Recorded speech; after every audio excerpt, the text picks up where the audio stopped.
Hello there, and welcome. We're about to go on a pretty incredible journey, deep into the Earth and hundreds of millions of years back in time, to uncover the real origin story of petroleum.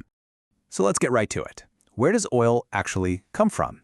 You might think you know the answer, but the real story is so much more interesting, and it unfolds over a timescale that's almost impossible to imagine. And first off, let's just bust the biggest myth right out of the gate. As much as we love the idea, oil does not come from dinosaurs.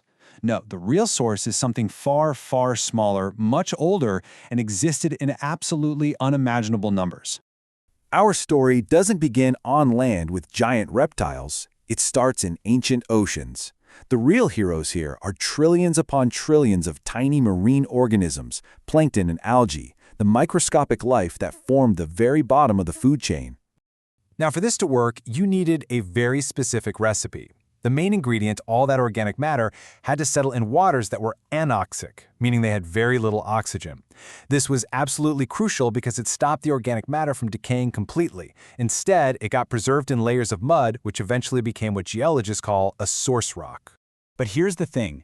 This preserved gunk isn't oil just yet. As it gets buried deeper and deeper, the pressure and heat transform it into a waxy substance called kerogen. Honestly, the best way to think about kerogen is as the raw dough. It's the precursor that's going to be baked into oil and gas later on.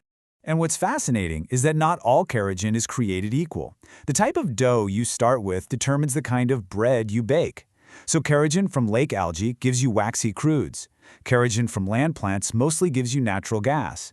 But type 2 from our marine plankton, well, that's the classic source for the oil that powered the 20th century. It explains so much about why different parts of the world produce such different types of oil. Right, so we have our source rock, and it's full of kerogen. The next part of the story takes us deep into the Earth's crust, which basically acts as a giant, slow cooker, applying immense heat and pressure for millions and millions of years. And this is the magic number, or I should say the magic temperature range. Geologists call it the oil window. Between about 60 and 150 degrees Celsius, the kerogen starts to crack.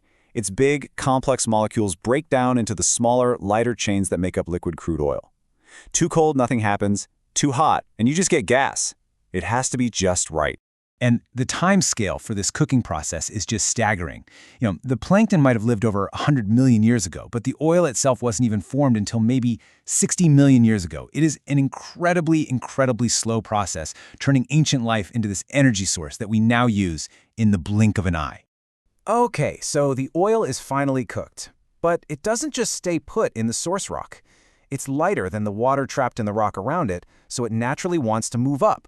And that kicks off a new phase, a long, slow journey through the Earth's layers. This is what's known as secondary migration.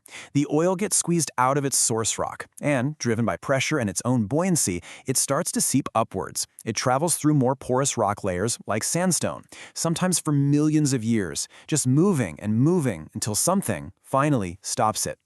And that something is a trap. For commercial oil fields to even exist, you need this perfect geological storm. First, you need a porous reservoir rock, like a sponge, to hold the oil. Second, you need an impermeable seal rock on top, like a lid, to stop it from escaping. And third, you need the right shape, like a dome, to collect it all in one place. If any one of those three things is missing, the oil just leaks away to the surface over time.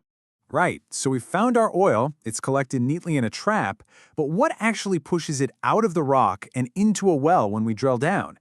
That's where these natural underground engines or drive mechanisms come into play. You can almost think of every reservoir as having its own unique personality, and that's defined by its drive. You might have a solution gas drive, which gives a short, sharp burst of production that fades quickly. Or you could have a strong water drive, where a massive aquifer underneath pushes the oil up steadily for decades. This single factor dictates the entire life of an oil field. And this quote just hits the nail on the head. We often think of an oil field running out of oil. But that's not quite right. What it's really running out of is the natural energy, the pressure that's needed to push the oil out of the rock. In many cases, most of the oil is still down there. We've just lost the drive to produce it. So, let's bring all this ancient geology into the modern world. This whole natural process we've just walked through is what creates the two fundamentally different oil systems we talk about all the time today, conventional and unconventional. And the difference is actually really simple, but it's profound. With conventional oil, nature did all the hard work. The oil migrated from the source rock into a nice, porous reservoir so it flows naturally. But with unconventional shale oil, the oil is still locked up tight in that original low-permeability source rock. To get it out, we have to go down and engineer the permeability ourselves by fracturing the rock.